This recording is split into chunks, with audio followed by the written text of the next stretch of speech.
Shalom saudaraku yang saya kasihi dalam Tuhan. Salam sejahtera bagi kita semua. Mari, sebelum kita mendengarkan firman Tuhan, kita bersatu hati, kita berdoa. Bapa di surga, Bapa di dalam nama Tuhan Yesus Kristus, saat ini kembali lagi, kami akan mendengarkan firman Tuhan. Kami siap untuk mendengarkan firman-Mu. Berikanlah kami pengertian untuk setiap firman yang akan kami dengar. Biarlah firman ini boleh menjadi rema dalam kehidupan kami. Dalam nama Tuhan Yesus kami berdoa. Amin.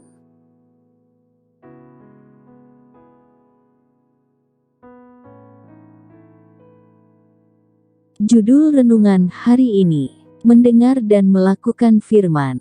Ayat firman Tuhan terambil dalam Matius 7 ayat 24. Setiap orang yang mendengar perkataanku ini dan melakukannya, ia sama dengan orang yang bijaksana yang mendirikan rumahnya di atas batu. Saudaraku yang saya kasihi, pada ayat yang telah kita baca, kita diajarkan untuk mendengar perkataan Tuhan dan melakukannya dalam kehidupan kita sehari-hari.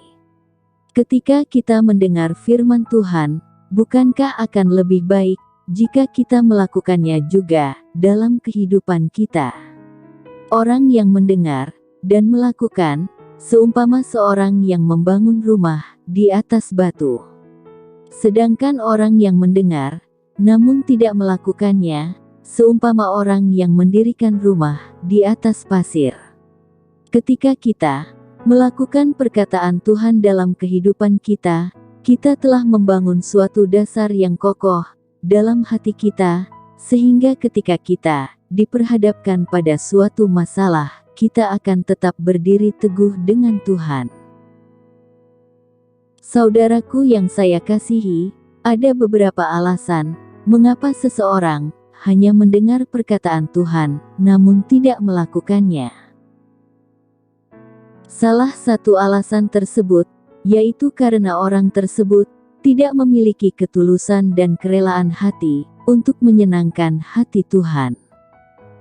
Sebagai contohnya, dalam hal yang berhubungan dengan kehidupan kita, kita hanya akan melakukan perintah atau kehendak dari orang yang kita percayai atau kita takuti.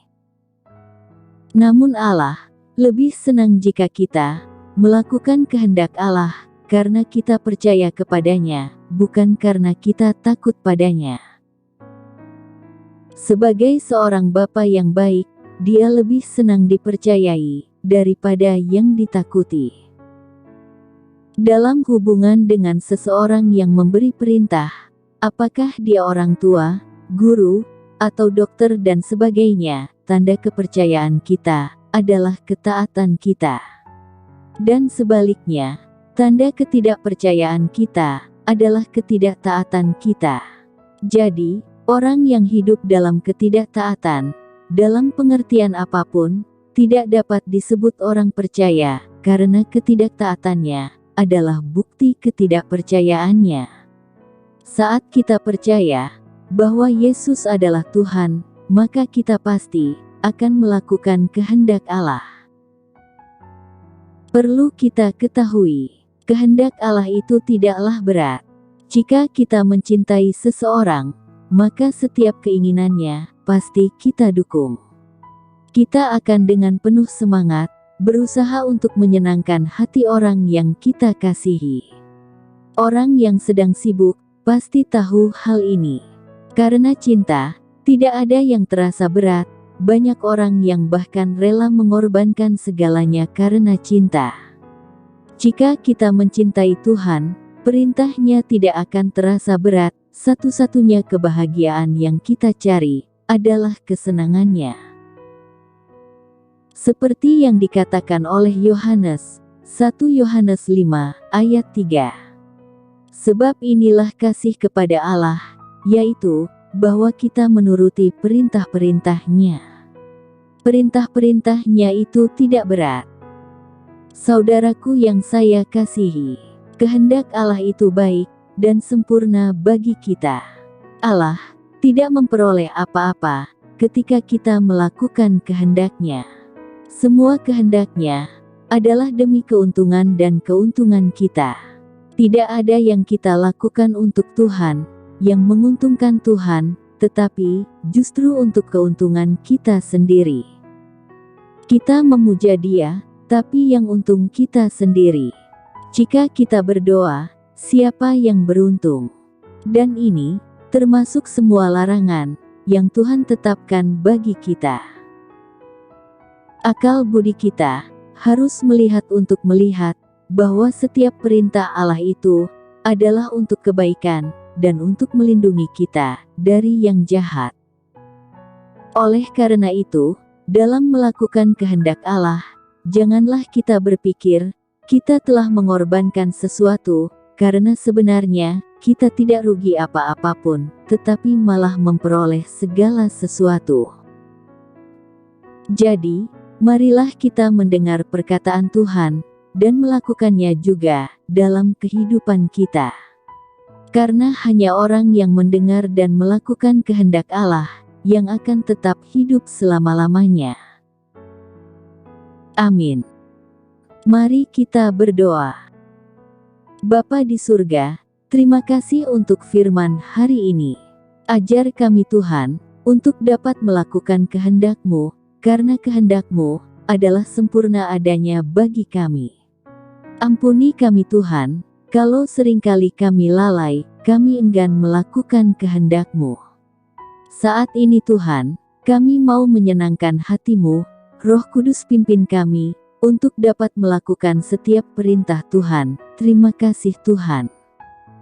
Saat ini Tuhan, kami mau bersyukur dan berterima kasih buat hari yang baru ini, buat nafas yang masih Engkau berikan bagi kami. Terima kasih buat kasih-Mu, buat kesetiaan-Mu bagi kami. Engkau Bapa kami yang baik, Bapa yang tidak pernah meninggalkan kami. Kami bersyukur mempunyai Allah yang seperti Engkau. Ya Tuhan, berkatilah kami pada hari ini. Berkatilah kami dan keluarga kami. Dalam segala aktivitas kami, pekerjaan kami dan usaha kami. Semuanya kami serahkan ke dalam tangan Tuhan. Kami percaya, Engkau Allah yang akan membuat kami berhasil. Tuntunlah kami ya Tuhan, agar di sepanjang hari ini, kami tidak melakukan hal-hal di luar kehendak-Mu. Roh Kudus, bimbinglah kami, untuk selalu berjalan, di dalam jalan kebenaran-Mu. Ya Tuhan, lindungilah kami dan keluarga kami, dari segala kejahatan, dan tipu daya iblis. Sehat-sehatkanlah kami Tuhan, agar dengan tubuh kami yang sehat ini, kami dapat memuliakan nama-Mu. Terima kasih Tuhan, kami akan melangkah di hari yang baru ini. Kami percaya, kami melangkah bersama-sama dengan Tuhan. Semoga Tuhan damai sejahtera, Gembala Agung yaitu Yesus Tuhan kita, kiranya memperlengkapi kita dengan segala yang baik, untuk melakukan kehendak-Nya, dan mengajarkan di dalam kita apa yang berkenan kepadanya, oleh Yesus Kristus. Bagi Dialah kemuliaan sampai selama-lamanya. Kiranya Tuhan memberkati engkau dan melindungi engkau. Tuhan menyinari engkau dengan wajah-Nya dan memberi engkau kasih karunia. Tuhan menghadapkan wajah-Nya kepadamu, memberi engkau kasih karunia dan damai sejahtera. Amin. Puji Tuhan, kita sudah berdoa pagi hari ini. Saya percaya kita sudah diberkati. Sampai berjumpa kembali dalam doa kita nanti. Selamat pagi, selamat beraktivitas.